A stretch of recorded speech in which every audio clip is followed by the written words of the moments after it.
And from your perspective, what are the core principles of a just energy transition and who should be leading and defining that transition? Yeah. So I think just to say, I should have probably said this at the start. So everything that I'm going to say is, what we call sometimes kind of political accumulation over many years of movements, of Friends of the Earth International, of other allies that we speak to. So I just want to say that because I mean, we take it for granted, but it's not that, it's my personal, it's my, it's a shared knowledge. It's a dialogue of knowledges, and what I'm bringing to the table is, knowledge that's shared from me and all our comrades. So just to make that clear, and a lot of what I'm going to say has been built, positions and demands and things, understanding that's been built for many, many years, or sometimes 10 years plus. In the movements that I work with. So, I do a lot of work with our movements inside of Friends of the Earth, but also our allies outside. So movements of small scale workers, small scale peasants, fishers, workers, feminists. So it's a big accumulation, let's say, of knowledge. So I just want to make that clear so it doesn't look like I'm not an academic. And even if I was, it wouldn't all be just my knowledge, right? It's a kind of community knowledge. So having said that, um, in 2011 already, I think, between 2011 and 2015, we were already discussing a lot of these issues around, what does a just energy system look like? And that we cannot just replicate, although we all know that, the window of time is closing to keep temperatures under 1.5, which is what, everybody talks about, and the phase out of fossil fuels is super key. But then we don't look at that just as it's not a technical issue, it's a political issue. It's a political, social, democratic issue of kind of multiple oppressions sitting together. So, so we came up with these ten principles, and there are additions to that, but I think it's worthwhile to talk about them. One of the things that we talk about a lot in our movements is for the call for system change, right? And what that means, different people say it in different ways, but it basically means that you are genuinely building alternatives to the current kind of extractive, corporate controlled commodified energy system that you see. And this could apply across the board, right? It could apply to the food system, it could apply to the financial system.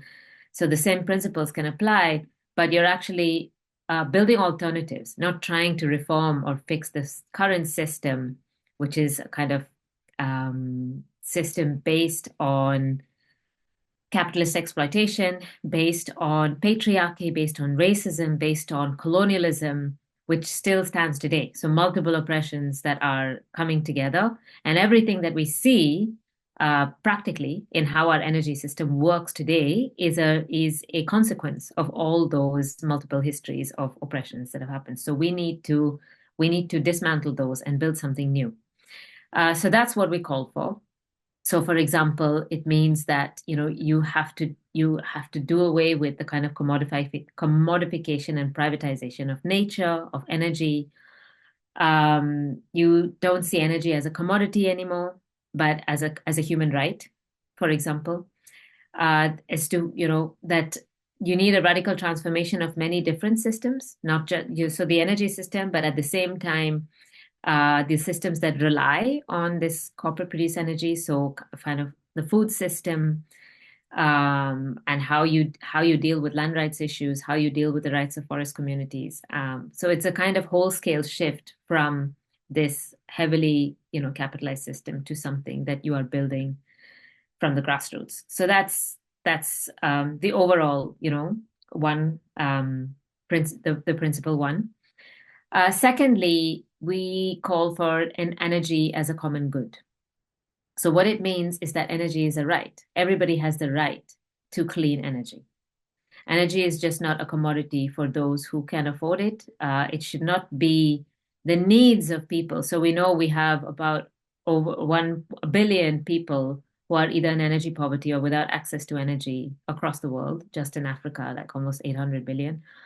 And just transferring the same energy system from fossil fuels to renewables is actually not going to do anything with people's access. And when you look into who are the people who are in poverty or who lack energy access, who are in, energy insecure. There's a big rural-urban divide, for example. So it tends to be indigenous peoples, peasants, rural peoples, forest peoples don't have access. And in many cases, you see these massive renewables projects, which are mainly in rural areas, especially solar arrays, but also wind. But the people who live there are not getting any access. They're being taken away, either to another continent or to urban areas. Um, but that kind of energy is a right. And sorry, I was saying the people who, if you kind of disaggregate, who are those people? Women and people with gender diversity are hugely impacted because they do a lot of caring work. They have insecure jobs. They tend to, again, as I said, indigenous people, the urban poor, for example. So we see energy as a basic human right and a necessary condition for a dignified life. So that's what you need.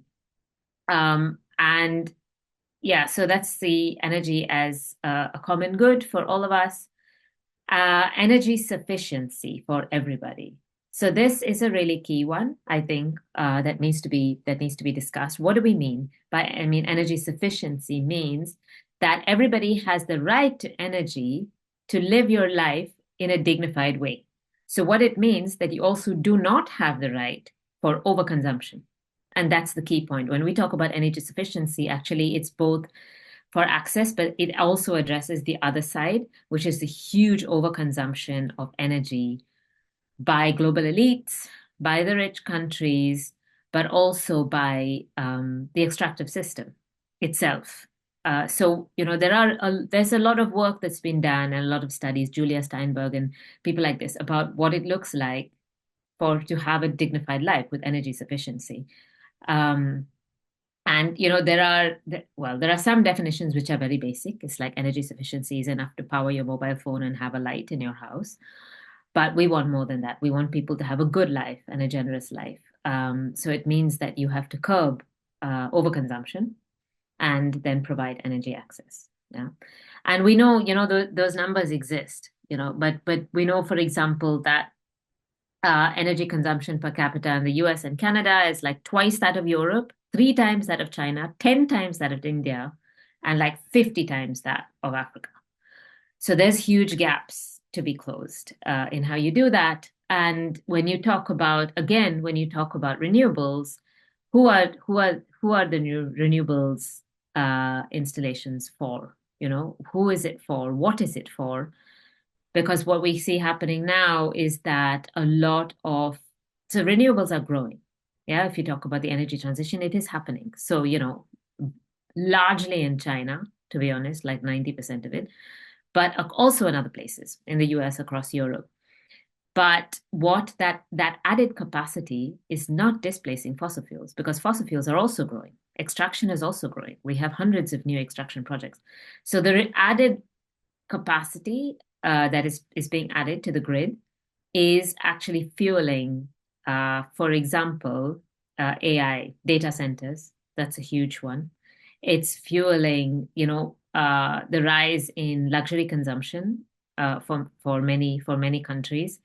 And some of the mining, for example, is fueling putting more cars on the road, electric cars, but bigger electric cars. The whole issue with I don't know if you, I mean, it's quite well talked about, the SUVization of cars on the road, which is very far from ensuring, good transport. So energy sufficiency means you deal with those things. And that is something that's really not talked about because it's very, very difficult, I think, in the context that, in the UK and Europe, like what does it mean for people to actually reduce their demand?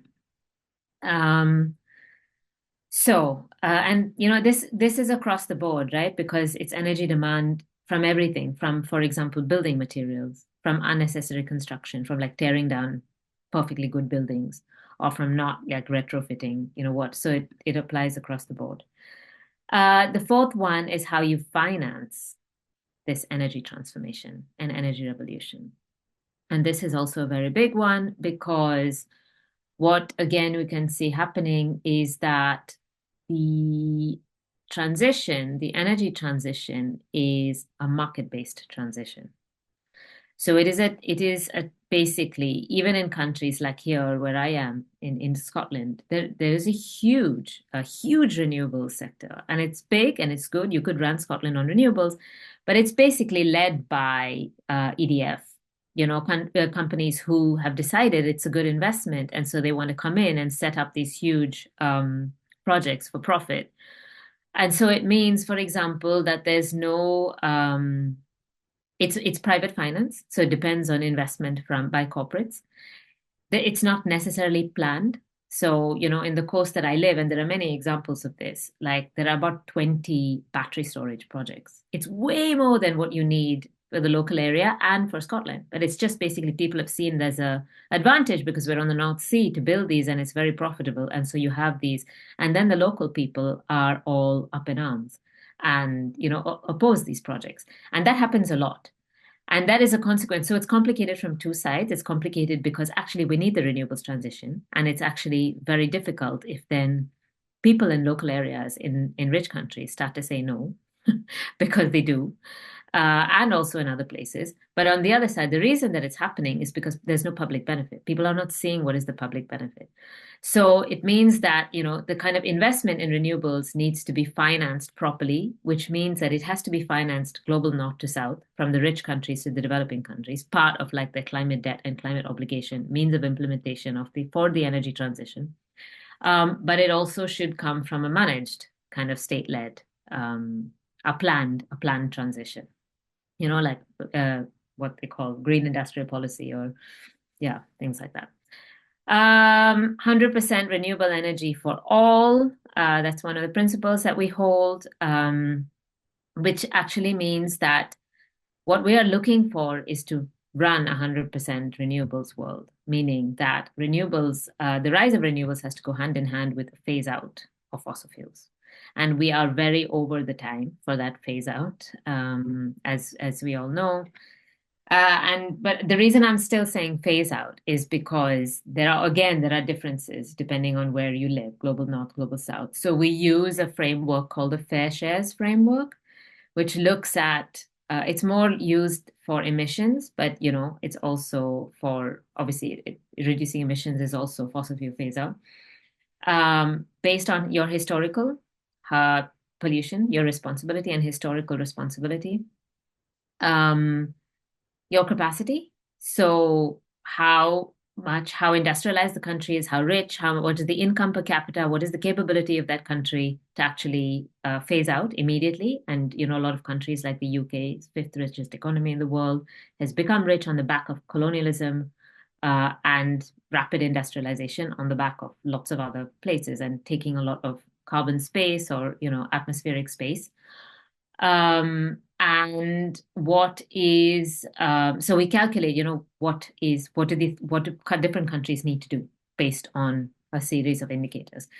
And so some countries, they should have already ended immediately, because we know that, for example, we don't have any more space for any new fossil fuel projects. That's a hard no. Existing fossil fuel projects need to be 60% of them cannot extract. We cannot extract fossil fuels from 60% of existing projects in order to stay below 1.5 degrees. So this is what we're looking at in terms of how fast. There are many different ways of looking at it. You can say that, or you can say, for example, that if we have a carbon budget, that's basically how much carbon we have left to emit before we breach 1.5 degrees. It is about 8 years of current emissions. And it's closing fast because emissions are rising. So it's like, who has to do it first? And it's basically the US, UK, Canada, Australia, Japan, the industrialized countries, New Zealand, that should be doing it now. And then in order to give the developing countries a bit more time and a bit more space to have a kind of managed transition for how that needs to be done. Renewable technology that's climate resilient, locally appropriate, and low impact. I think it's kind of, it's self-explanatory, but it means that, what we don't want to see is kind of large scale hydro. for example, because a lot of people consider that renewable, but it has its own huge impacts on land, on communities. It is not kind of, it's not, it, so basically what we say is it should be as small scale as decentralized as possible, because it varies in different places. But in many places, it also makes sense because in many rural areas, they don't have access to the national electricity grid. And so actually small scale renewables make much more sense for them. Across Africa and India, for example, small scale solar installations are doing great. Like they can do really well, but they require certain types of policies to support them, because solar requires upkeep and it's not just about going in and giving people some solar and then you just say bye and you're kind of on your own, but you have to kind of maintain that upkeep. And energy sovereignty and energy democracy. So this is super important that energy systems and production and use should be owned and controlled by the people for the people. Yeah. So it is because you see it as a human right, and people should have to, in an appropriate way, ownership control of their own energy system. And how this looks can be different in different places. So again, like using the Scotland example, there's a lot of cooperatives, energy cooperatives, yeah, people who are running their own wind energy. Some cooperative there's a huge kind of small scale energy cooperative movement across Europe. And it's being replicated in other places. And there are many different models. Some people have like part private ownership because they don't have the skills and investment and what they need, so they need to bring companies in, but actually the community has the majority share. What we don't want is basically for the community to have no say and no ownership, no benefit, whether that's financial and actually access to what's being produced. So, for example, but it also means people get like political and social control over their own local natural resources. Yeah. So it's like the principle of equity and justice, self-determination, for example. And how this works is very different. In Scotland, it's different. And another example is, for example, you could say like a lithium mine in Argentina, which is one of the big mines that our member group in Argentina works on. Argentina produces like I think 30% of the world's lithium. It's huge. And it is in this kind of lithium triangle, and most of it is produced in indigenous areas. But they have no sovereignty over decisions that are made over what should be their lands, over which they have sovereignty, because the state takes control, or a large lithium mining corporation takes control, and not only do they not have any decision-making power or the right to say no, because that is a right, yeah, no matter what, no matter how much we need these renewable energy projects, the communities still have the right to say no, free, prior, informed consent and the right to say no. They are harassed, they're criminalized, protests are brutally repressed in order to kind of mine these. So it encompasses kind of people's political rights as well. And of course, the just transition, which protects the rights of energy sector workers. And this is, I'm probably answering a lot of questions and going through these, but we can see how the other ones pan out. It's obviously a just transition, like the classic just transition is about workers, right? What happens to the fossil fuel workers? But it's about a lot more than that, I think, because it's about what is dignified work. It is about, and here is where we talk about feminist and just energy transition. Because a feminist angle allows you to talk about, what is the energy for? Is it for social reproduction?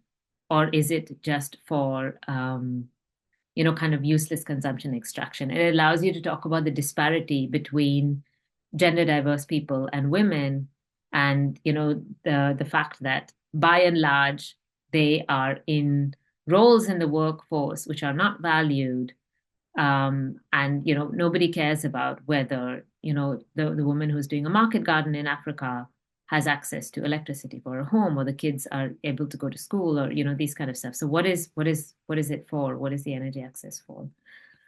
Um, and we talk about that energy should be for life, creating the conditions for life and a good life.